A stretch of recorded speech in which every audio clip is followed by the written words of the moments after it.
দৃশ্যটা দেখে যে কারো কাছে খুব সাধারণ মনে হতেই পারে। কাঁধে হাত রেখে একসঙ্গে বের হয়ে আসা জিম্বাবুয়ের এই দুই ক্রিকেটার যে দেশটির ক্রিকেট ইতিহাসের অনেক কিছুরই সাক্ষী।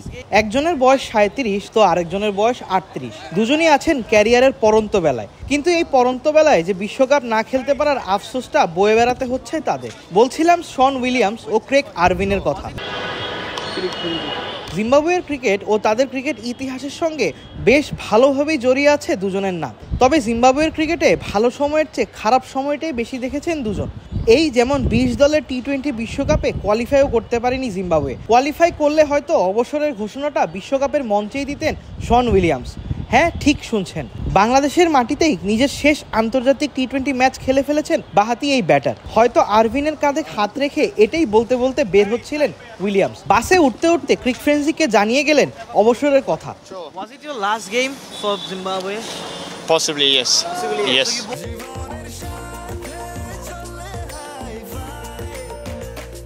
স্বাস্থ্যকর অল টাইম হানিকম, সব সময় all time healthy life.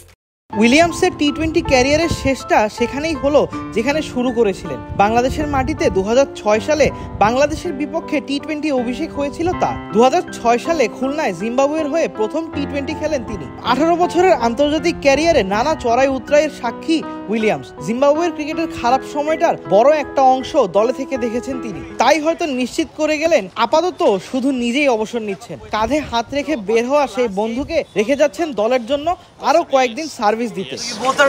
No, only me. Only you? Yeah. দেশের হয়ে 81টি টি-20 খেলেছেন উইলিয়ামস, নেতৃত্ব দিয়েছেন জিম্বাবুয়েকেও। বাংলাদেশের সঙ্গে আছে তার অনেক স্মৃতি, খেলেছেন বিপিএল, ডিপিএলও। এবার ক্যারিয়ারের শেষটাও করলেন বাংলাদেশের মাটিতে। Abid Mohammad, ক্রিক ফ্রেন্সি।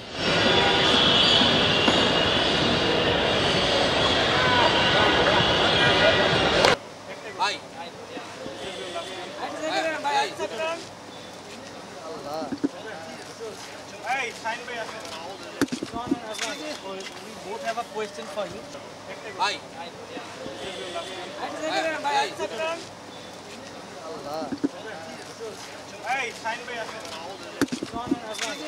We both have a question for you. Sure. Was it your last game for Zimbabwe? Possibly, yes. Yes. So you both are retiring? No, only me. Only you? Yeah. Thank you. Good luck. Good luck.